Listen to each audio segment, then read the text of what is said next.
Қазақстан Халқы Ассамблеясының 20 жылдығына байланысты Манаш Қозыбаев атындағы Солтүстік Қазақстан мемлекеттік университетінде ғылыми-теориялық конференция өтті. Оған еліміздің ірі қалалардың және көршілес елдердің ғылыми зерттеу институттары, университеттердің өкілдері қатысты. Олардың жазған еңбектері арнайы журналда жарық көретін болады.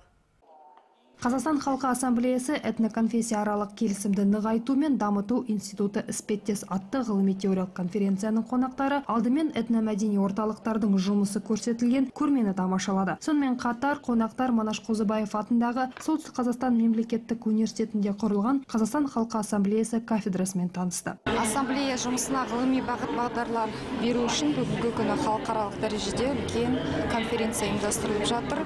Бұл конференцияға шетелден келген ғалымдар және қазақстандық ғалымдар қатысып жатыр. Конференция жұмысы барысында конференцияға қатысушылардың мақалалар жинағы жарық көрді. Оның ішінде 12 мақала шетелден келген ғалымдардың мақалалары енгізілді. Ғылыми-теориялық конференцияны облыс әкімінің орынбасары Ерлан Аукенов ашып, шараның маңыздылығына тоқталды.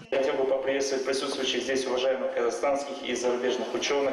Өңір қонақтарына солтүстік жерінде ұйымдастырылып отырған маңызды шараға қош келдіңіздер демекпіз. Конференция Қазақстан Халқы Ассамблеясының мерейлі жылы ұйымдастырылып жатқанды қуантады. Аталмыш институттың 20 жыл ішінде еліміздегі ынтымақтастықты сақтап, ұлтаралық келісімді нығайтуда атқарған рөлі зор. Конференция жұмысына 70 адам 62 ғылыми мақаласын ұсынған болатын. Олардың 12-сі шетелдіктер болса, қалғандары еліміздің Астана, Алматы, Қарағанды, Шымкент, Көкшетау, Екібастұз және Петропавл қалаларынан. Материал авторларының 2-і академик, 15-і ғылым докторы, 21-і ғылым кандидаттары болып табылады. Олардың барлығы Қазақстан қалаларының және көршілес елдердің ірі ғылыми зерттеу институттары мен университеттерінің өкілдері.